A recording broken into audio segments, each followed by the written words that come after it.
කීප දෙනෙක් අහලා තිබ්බා මේ වීඩියෝ එකේ මම මොකද්ද දාගෙන හිටපු ලිප්ස්ටික් එක කියලා.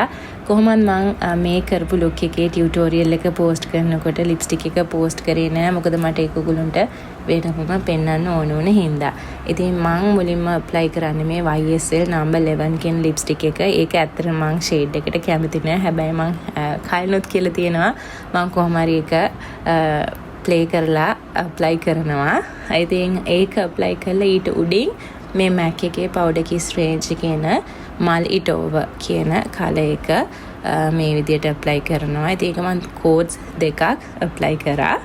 ඉතින් ඊට පස්සේ මේ මියාන එකේ lip liner එකකින් lips line කරගන්නවා. ඉතින් මට ඕගොල්ලන්ටත් කියන්න තියෙන්නේ ඔයාලට හදිස්සියවත් හම්බුනොත් lipstick shade එකක් ඔයා ආස නැති වට match වෙන්නේ නැහැ කියලා හිතපු අට පුළුවන් ඒක වෙන shades එක match කරලා use කරන්න. especially මේ YSL එක චුට්ටක් ගණන් ඉතින් ඒකින්ද මට ඒක අයින් කරන්න හිතෙන්නේ. ඒකයි මම use කරේ.